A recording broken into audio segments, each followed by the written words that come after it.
Eternights, created by developer Studio Sai, is a anime hack and slash dating sim with Persona-like progression. Starting off with the story, Eternights is actually a drug. I think it was created to make humans live longer, but eventually it created the zombie apocalypse. Of course, there's also supernatural phenomenon, like the girl that gives you and your waifus your powers. I don't want to spoil the story too much, so moving on to the characters are actually well-rounded. There are three characters that you could pretty much romance. You have Mina, Yuna, and Sia. Yuna is a famous pop star idol. Mina is that very nervous girl who's trying to be more confident, and Sia is pretty much the science Chanibro girl of the group. I also forgot that you could romance the guy. I forgot his name, especially because he comes so late into the game and I never really paid attention to him, but he is a romanceable character. The progression and dating system in Eternights is very similar to Persona, where you hang out with a character, develop a bond, and they become stronger in battle. Like I said, very Persona-like. However, the gameplay is a lot different. It's not a turn-based game like Persona. The combat is a hack and slash that takes a lot from, I would say, Devil May Cry and a mix of Nier Automata. So why do I say that? Some of the moves are exactly the same name as the DMC moves. For example, you have Stinger, and this move is definitely inspired by DMC. You have the triple swords floating around the main character, just like Virgil.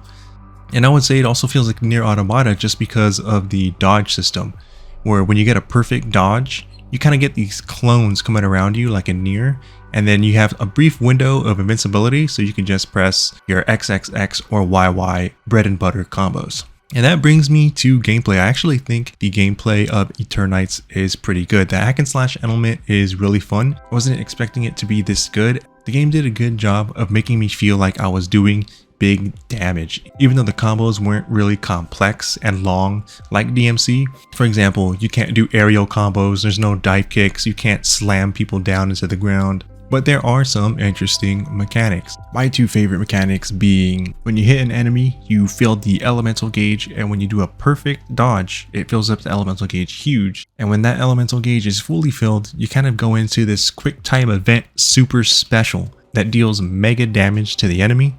There's also the killing blow mechanic, where it also fills up when you hit an enemy, but when you parry, it fills up huge. You press B and you do a sweet execution on the enemy, and you could even do it on bosses too. Some other things that I really enjoyed about Eternights is that it wasn't just hack and slash combat. For example, there was this one mission that you have to go through with Sia, where she's riding a motorcycle and you're on the back and you have to dodge obstacles and use your sword to break obstacles too. The only thing I wish of these little mini missions was that they're a little bit harder, because I do feel like they were too easy, but they were a good change of pace from the normal hack and slash combat. One complaint that I kept hearing about the game is that the combat was bland, and to a certain extent I can agree, because the combo system is pretty basic. It really only is like XXX 5 times and then YYY 3 times. You can't mix and match like XXX then do a Y or XY XX, stuff like that. There really is no mixing matching. There also is a lack of aerial combos. There is no vertical combat. You can't be in the air and then slam them down, stuff like that. However, I still do think it's pretty good in comparison to other recent anime hack and slash games out there. I do think Eternights is one of the better ones. Another complaint that I was hearing is that the script or the writing is super cringe, but I really don't get that, because I feel like that's what the studio was going for right off the bat. They kind of established that the main character and his best friend are pervs, so they make it pretty apparent early on in the game that the writing is definitely going into some cringe direction. And I thought it felt in place, and that the writing, story, and character building were actually pretty good. Ultimately, I'm impressed with this game, and I really hope we get to see an Eternights 2 with a combat overhaul, more waifus, and hopefully Arya will be dateable.